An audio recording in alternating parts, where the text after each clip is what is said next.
What is up, everybody? You're checking out the Uncensored Pro Wrestling Podcast, what the world is listening to. I'm your host, the Hot Commodity Ant C, and you're checking out our WWE Monday Night Raw recap from October 16th, 2023, live in Oklahoma City, Oklahoma. Let's get right to the action. Sami Zayn comes out. Sami says, "My tag team partner is now on SmackDown." I'm excited for him because I know he's going to do huge things. I'm excited for me too because I get to stand on my own 2 feet and show that I am a heavyweight level champion. I have to address the reason Kevin Owens is no longer on Raw, and that is because of the arrival of Jey Uso. Our championship reign was tainted because we had to deal with Judgment Day, and tonight Judgment Day has a title shot. This year has been the best of my career. I reached my highs because of you all. That's when the Judgment Day come out. Finn says nobody should be kicking off Raw but Judgment Day. Poor little Sami Zayn is all alone. Priest says it feels like we had these thorns in our side, but they've been removed. Now we will remove you, the tag team championships, and I'll even remove Drew McIntyre. Rhea says no, focus on him. I noticed something, Sami. You're looking lost. We want to get rid of you permanently. That's when the Judgment Day surround him. Jey Uso runs out with 2 chairs. Finn tells Judgment Day to back off, and Jey Uso saves the day. Sami drops a chair and leaves Jey in the ring, though. So Sami is not a fan of Jey Uso anymore. They were working together, but now Sami is upset that Kevin Owens, his partner, is now on SmackDown because of Jey Uso being traded to Raw. We then see Jey Uso asking Sami Zayn if they're good backstage. Sami says, "I keep looking at you, and it shouldn't be you having my back. It should be Kevin. You've got everything, and I got nothing because of you." Jey says, "You still got me, but it is what it is." Sami chases him and says, "I'm sorry. I'm happy for you. We good." Jey says, "Yeet," and they hug. Interesting stuff here. Sami keeps going back and forth. Do I think Sami is really trusting Jey Uso right now? No. It's very strange, though, this whole new gimmick of Sami sort of, feeling this way. I get it. You would be mad if your best friend was moved over, but he was just cool with Jey, so it's weird that they did this switch. Speaking of switching, we're going to move over to our first match, the Falls Count Anywhere match, Ricochet versus Shinsuke Nakamura. This was a fantastic match. I gave it a 5 out of 5. We saw many moments. We saw Shinsuke Nakamura attack Ricochet with nunchucks. We see a moment where Ricochet lands a shooting star off a railing to Shinsuke Nakamura through the crowd.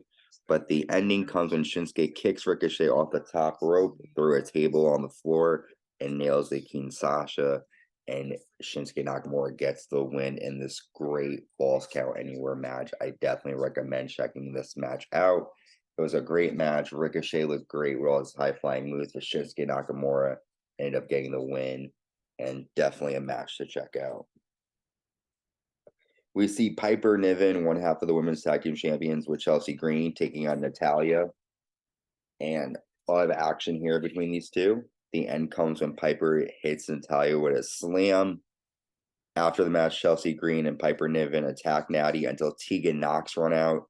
Natty and Tegan attack Piper Niven, who rolls out of the ring. And it looks like Tegan Knox and Natalya might be the new challengers for Piper Niven's and Chelsea Green's women's tag team titles. Decent match, gave it a 3 out of 5. Not a lot back here. Next, we see the Judgment Day backstage. Damian Priest says, "We need to take out Drew McIntyre." Rhea shows up and says, "Trust me, we got things to do." We then have the World Heavyweight Champion Seth Rollins coming out. Seth says, "I'm confused by Drew McIntyre, so come out here and answer some questions." Drew comes out. Drew says, "I won't be babysitting you the next couple of weeks." We then see a video that Seth shows of Drew McIntyre talking to Rhea Ripley backstage. Drew says, "Rhea came to me, and what we talked about is none of your business." Seth says, "Nobody is taking this title from me, especially you. Just as you got the success, you failed. Did you enlist the side help from Judgment Day? Dealing with them is a slippery slope. You don't want to go down." Drew says, I don't need anyone to win. Seth says, you need to get over it with Judgment Day. With the bloodline, you need to get over it. Drew says, when I beat Brock Lesnar at WrestleMania in 5 minutes, no one was there. I stepped up during a pandemic. I captured lightning in a bottle against Roman Reigns, but the bloodline got involved. I'm taking that title from you and capturing lightning in a bottle again. Seth says, no one understands what you're going through like I do. But all I'm hearing are excuses. I'm going to beat you, and it'll be the best thing for you because you'll have no one to blame but yourself. Good promo between these two. Seth and Drew are going to tear the house down at Crown Jewel, but it gives you a more reason to want to see this match.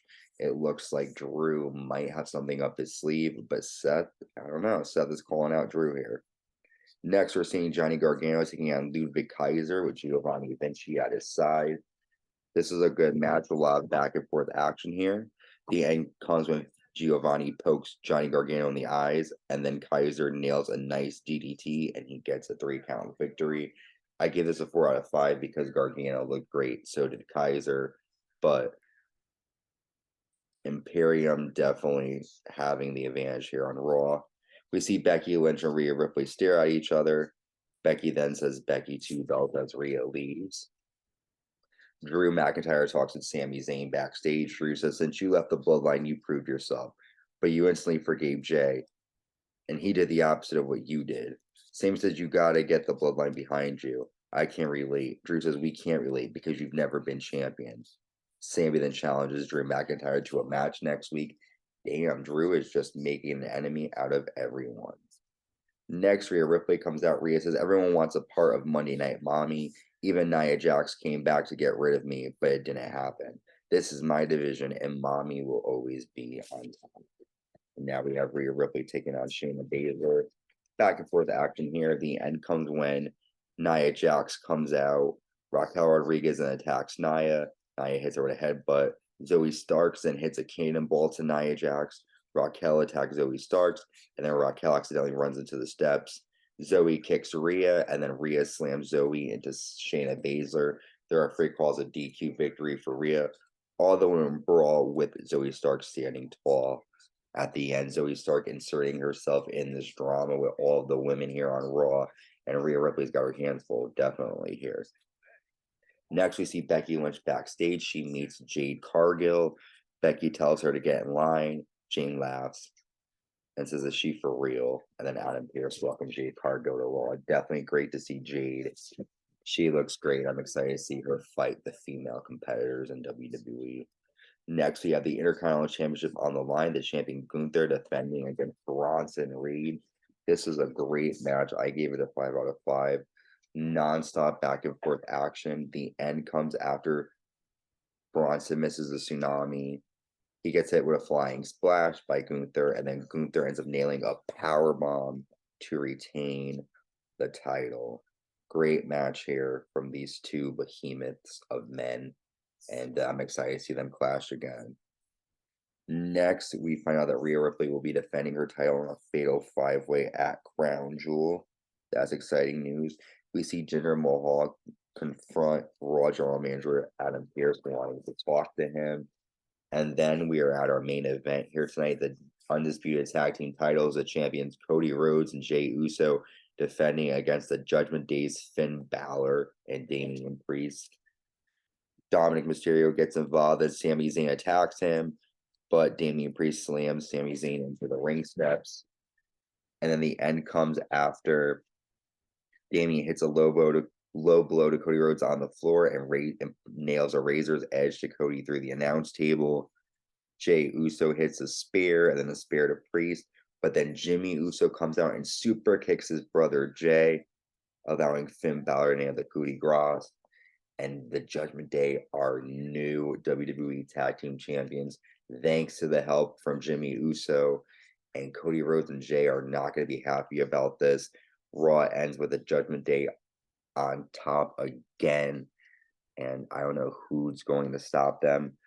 We've got Crown Jewel a couple of weeks away. We have SmackDown coming up, NXT Halloween Havoc, a lot coming our way. Make sure you subscribe, like, and check out the Uncensored Wrestling Podcast on YouTube. Hit the notification bell as well. Subscribe to us and follow us on Spotify, Apple Podcasts, Amazon Music, and wherever you get your podcasts. Stay safe and stay uncensored.